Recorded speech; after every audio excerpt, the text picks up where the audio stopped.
তো বন্ধুরা, প্রতিবারের মতো আমি একটা কথা আবারও বলছি, কোকো স্টুডিও বাংলার গান মানে ভাই পুরো হিট করবে 100% ভাই। তোমরা হয়তো অনেকে তাঁতি গানটা শুনেছো, রিসেন্টলি রিলিজ পেয়েছে গানটা, খুব বেশি দিন হয়নি, 3 সপ্তাহ হয়েছে মেবি।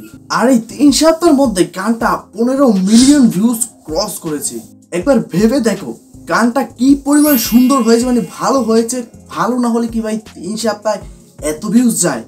তো ভিউজের কথা আমি বাদ দিচ্ছি ভাই, ব্যক্তিগতভাবে আমার কাছে গানটা কেমন লেগেছে সেটা তো আমি ভিডিও লাস্টে বলবো। এখন তোমাদের সঙ্গে একসাথে মিলে পুরোটা গান দেখবো, তার বেশি কথা বলছি না, চলো গানটাকে দেখে আসি। Coke studio Bangla season 3।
আচ্ছা ভাই, একটু আগে যে মহিলাগুলো মানে ভাষা বললো, এটা কি বাংলা ভাষা?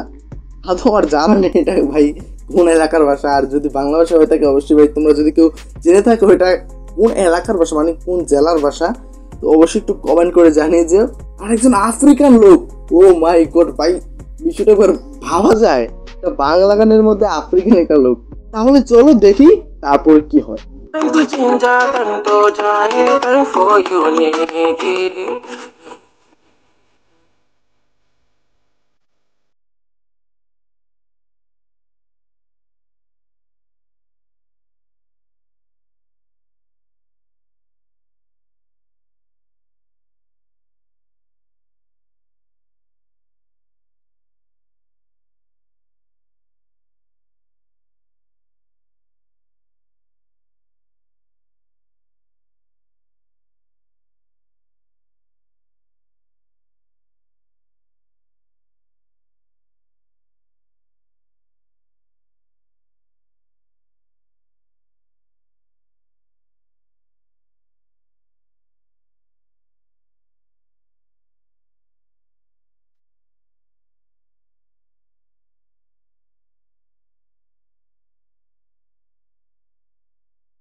জয়া হাসান, মানে জয়া হাসান কি সিঙ্গার নাকি?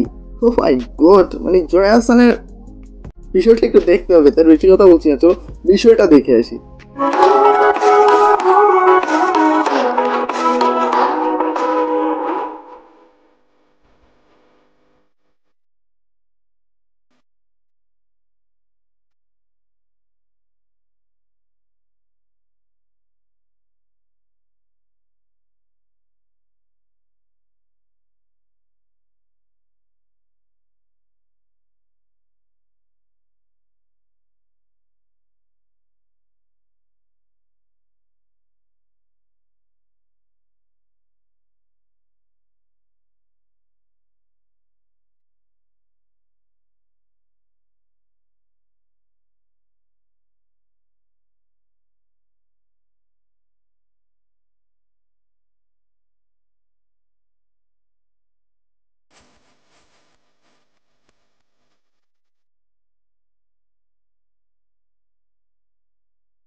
তো বন্ধুরা তোমরা তো গানটা শুনলে, তো এখন হচ্ছে আমার ওপিনিয়নটা আমি জানাচ্ছি। তো ব্যক্তিগতভাবে ভাই আমার কাছে গানটা অসম্ভব সুন্দর লাগছে, অনেক ভালো লাগছে।